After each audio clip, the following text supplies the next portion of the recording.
Hi everybody, it's Steve and Brooke and welcome to Architectural Photography and Composition. 2 milestones, we've hit 750 subscribers, actually more now, and over 25,000 views on the videos. So thank you all for your support. Thank you all for sending notes and emails and comments. It's much appreciated. We have a broad spectrum of subscribers and viewers, people who are seasoned professionals and also people who are brand new to the field. And so, judging from the emails that I've received, I am going to do some more videos that are really basic about cameras and basic about software, but I'll try to do it so that we can bring along the seasoned professionals. One of the things I want to talk about today is local color correction using what I have found to be by far the most valuable tool for correcting color. First of all, make sure that your camera, your monitor, and your software are all set to the same color profile. This makes a really big difference. If your camera has one profile and your monitor has another and your software has another, you're never going to get any consistency. The industry standard is still Adobe RGB 1998. Has a better color gamut than sRGB, which for some cameras that still seems to be the default setting. So I encourage you, on your monitor, Adobe RGB 1998, you can do the system preferences, display in color, and there you get it. In Photoshop, if you go to edit color settings, working spaces under RGB, you'll see Adobe RGB 1998.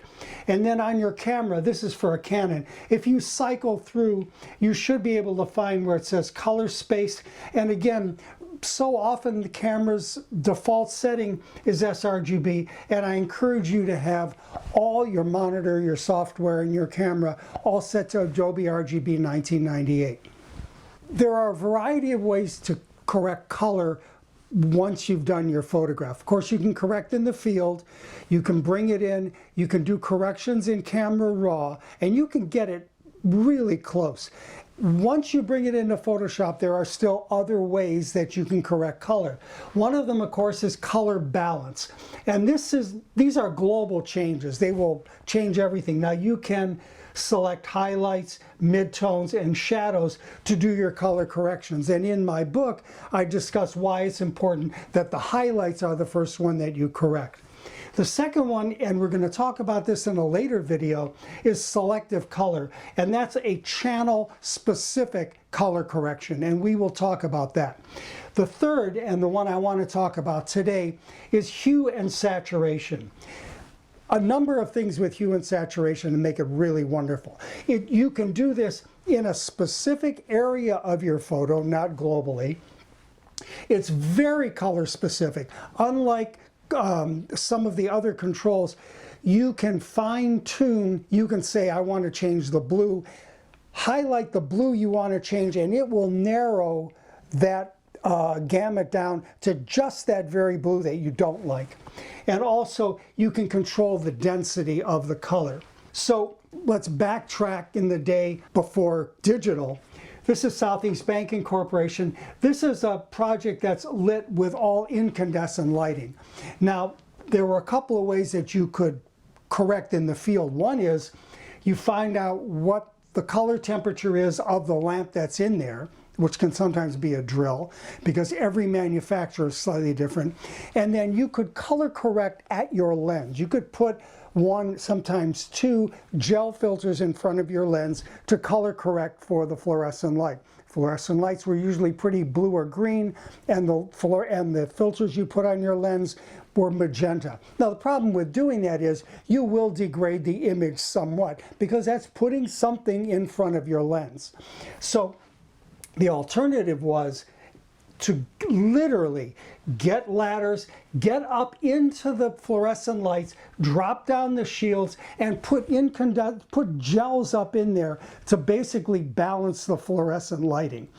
Some places wouldn't let you do that, and you had to make compromises on color because you sometimes couldn't control the color, or you didn't know what kind of bulbs they were, or whoever did the job didn't know what kind of bulbs they were. So The real problem is when you had mixed lighting, you had fluorescent light, you had incandescent light, you had daylight, and then you had to decide what was your dominant light source. And there were compromises that you had to make, multiple exposures where you had the fluorescent lights on and you put the filters on. You take those off, turn the fluorescence off, turn the incandescents on, and then reshoot. This took hours to do 1 or 2 shots. This is another situation, even worse. This is when you had fluorescent lights and daylight, and this is a library, and you wanted to be able to see outside of the windows. So you had a couple of choices. One, you could turn the fluorescent lights off, and that would make this area really dark. 2, you could go and try to put gels on the fluorescent lights, but anything that wasn't fluorescent would pick up the tone of the gels, so this would all be pink and red. That wouldn't work either. Or you could try to shoot at night where you had just the fluorescent lights, and then of course you couldn't see out. So in this case, what you did, again, you went up and you gelled these fluorescent lights so that you would have basically good color coming from the fluorescents, and you can see the difference in the tops of the tables. Here they're sort of greenish yellow, that's not the real color, and over here there's sort of a gray formica, which in fact was the real color. Now, digital photography, digital sensors are amazing in their ability to handle a broad spectrum of colors. For example, in this office, I have incandescent lights back here. I've got daylight coming in and daylight out in the windows, and I have fluorescent downlights that are lighting the tables. Now, for the most part, I think this is about maybe 5200 degree Kelvin, everything balances really nicely. So generally, digital sensors can handle mixed lighting situations, but not always. And there are a couple of key situations that I want to talk about and how you can correct those. Here, this is daylight all the way out here with some incandescent lighting. This is the New York Public Library. And in here, for some unknown reason, they have put really horrible mercury lights in these chandeliers, which even under the best balancing you could possibly do with your camera, this is still going to be this very sour yellow-green.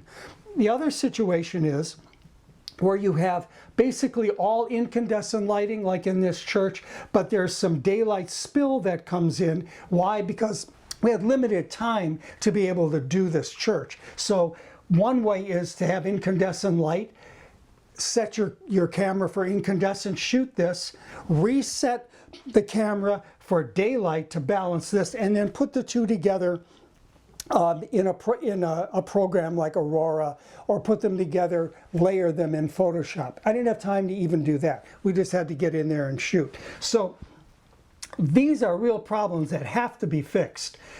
For example, let's look at the church. Incandescent lighting, blue and purple and magenta down here because of the daylight coming in. What you want to do is to get it to look like this. So here's the workflow that I use for hue and saturation, and I'm going to go through one with you. One is to select the mismatched area.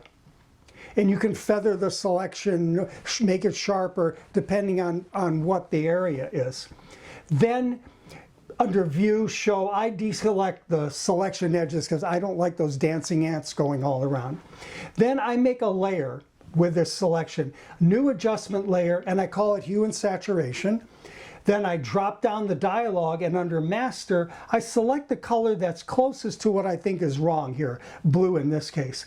I decrease the saturation, adjust the hue to balance, and then adjust the lightness to balance. So let me go to Photoshop where I have this situation.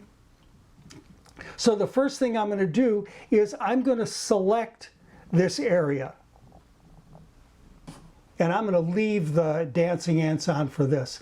Now I'm going to make a new selection, a new adjustment for hue and saturation, and I'm going to go here under Master, and I'm going to pick out the blue. And then I'm going to use the eyedropper to poke that blue and then modify it. Then here, let's just actually do it here. Let's go to blue, and then I'm going to use the color, and I'm going to say it's that color right there. Now, I'm going to take that out. Well, the blue is gone, but I still have, as you can see, I still have another ugly color here. So I'm going to go to magenta, and I'm going to pick this off. Now it's going to rename it blue too, that doesn't matter. And then I'm going to take this out as well and get this to the gray concrete that I know it pretty close to what it is. Now once I've done that, there are two more things I'm going to do. One is I'm going to flatten the layer. Then I'm going to go back to select, and I'm going to reselect this area. And what I want to do is to go to image, adjust, and I'm going to use the other color balance. I'm going to go to the highlight, and I'm going to add a little bit of yellow, little bit of red, too much. Same thing with the midtones, little bit here, little bit of red. I'm going to check my work, too much red. Go back to the highlight, let's take this off a little.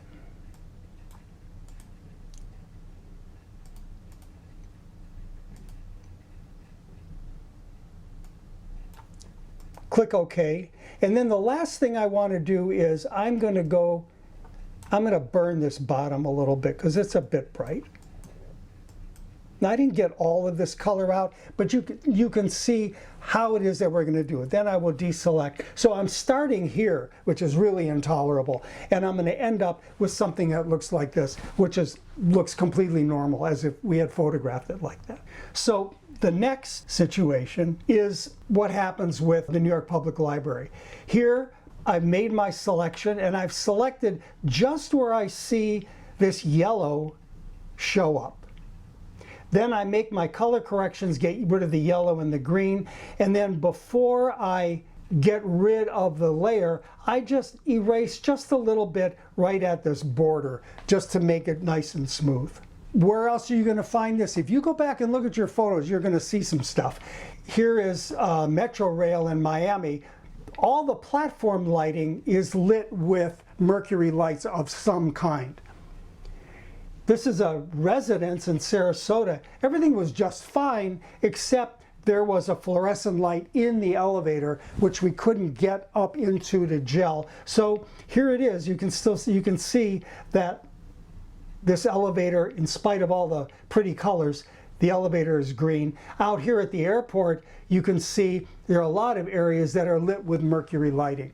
So this requires some patience to get rid of what are really these sour medicinal colors.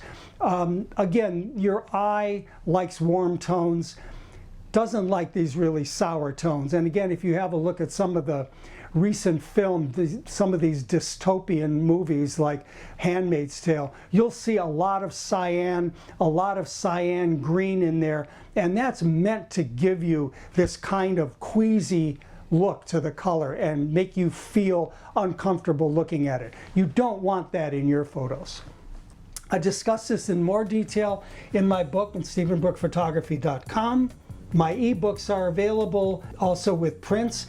Thanks again for watching, and we'll see you soon.